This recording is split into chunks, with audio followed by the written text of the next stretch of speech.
You guys just seem so low down there. Oh, what a season. What a season we had. We started off with 14 players, and the young lady decided that she wanted to go home. She had homesick, went back to Florida. Still, we had 13, and then next thing you know, our backup post player goes out with a foot injury. And okay, we're still okay. You know, our point guard goes down and hurts her knee, and then we find out Rachel Gregory is going to redshirt for the entire year, who was our leading scorer and rebounder last season. And then top it all off, our best, one of our best shooters, Sloan, goes out with a nagging back injury where she can't play. But we had the nasty 9 people. We had 9 people out there that represented the State University of New York, at Buffalo, and we fought, and we left it out there. And one thing I can assure you that everyone that played us, they know that there was nothing left after the game was over, whether we won or lost. We hope that you understood that there was nothing left for us to do. There was nothing, no other shot we could have made. There's no defensive scheme that we could have tried. It was left out there. And it's a credit to the 9 kids that represented us on the floor and the 14 that said yes to the State University of New York at Buffalo. Questions for Mark? Well, Mackenzie, maybe, I'm going to guess it was a sense of exasperation throughout that second half with shots that just weren't falling in. You guys had looks and they weren't going. You know, sometimes you'll have a day where your shots aren't falling, and to Ball State's credit, they were not having one of those days. Every shot they took was in. So I don't think we felt exasperated at all. I think that going into the second half, we were confident in the fact that we could come back and beat Ball State.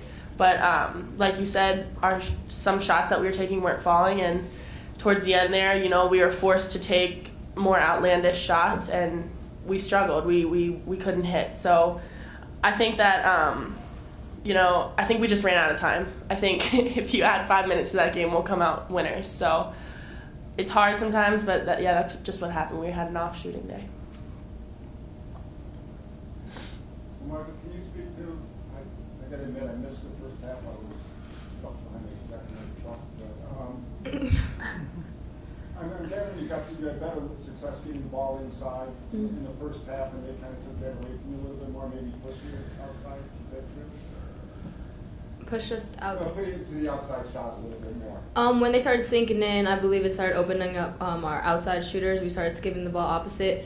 We were hitting some big time shots, and then I guess we were just exchanging baskets here and there. Our main goal was to get stops. It was more of exchanging baskets, and our number one saying is defense, and we kind of just let 1 or 2 opportunities slip away from us. But to the end, we fought, and we fought real hard. Pretty heavy disappointment. Yeah, absolutely. You know, it's never comfortable or fun to be in this position. Obviously, we coming in, we believed that we could be MAC champs, and so to see that dream go away so soon, you know, it's unexpected because I really think that we had an amazing team this year. I think that anyone who follows MAC women's basketball can see the transformation that happened in the past, you know, few years here.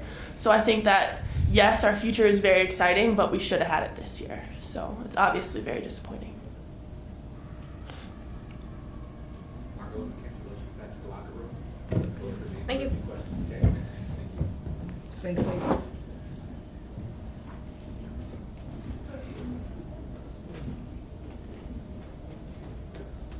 Coach, I'm guessing you're going to look to the 2 of them next year when you're building on the Buffalo 9. Just talk about what they've meant to you this season and going forward what you have to do. Well, Margot won't be with us. She's a senior, unfortunately. In the locker room, she said, Coach, I really wish this was my sophomore year because it seemed like the first 2 years I wasted time. And it's just good to hear that a young lady that, you know, as crazy as I can be at times, want to still play for us and me. We're going to miss her. We're going to sincerely miss her. Mackenzie is a jackknife. She's going to play hard. She's going to give you everything she has. She believes in what we're trying to create. She believes in the system. And I just know that she's going to continue to get better along with the new players that we're going to have added to our program. I mean, statistically looking at it, you couldn't ask for any more in the second half. I mean, you took twice as many shots as they did. 44-22. I mean, if you were going to come out at halftime and say, this is what we got to do to win, that would be those would be the numbers you would crave. And you see those post players on our team really having a great time out there in that first half.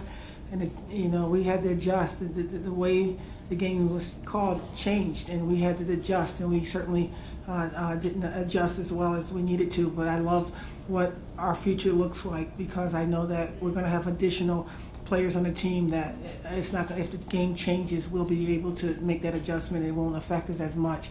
But yeah, it was a great game. That Mackenzie didn't have the best shooting day of her career, and neither did Corinne.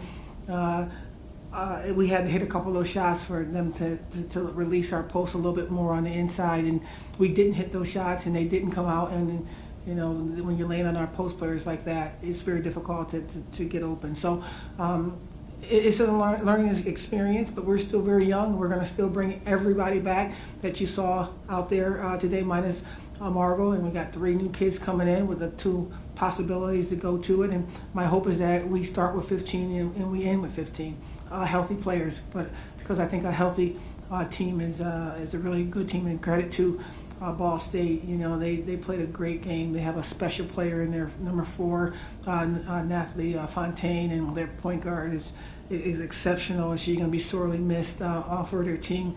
But at the end of the day, I'm just so proud. We won 12 games last year. We're at 17 now with a possibility, slight possibility of making an NIT appearance. And that's the first time that even we've been talked about in that NIT world. So there's no history here. The history is right now, and you probably wonder why I'm smiling as I sit here after a loss. Certainly understand me. I don't lose easily, but I know what our future has, and I'm just so excited about our future because it's very, very bright. Thank you guys for all you do for women's basketball.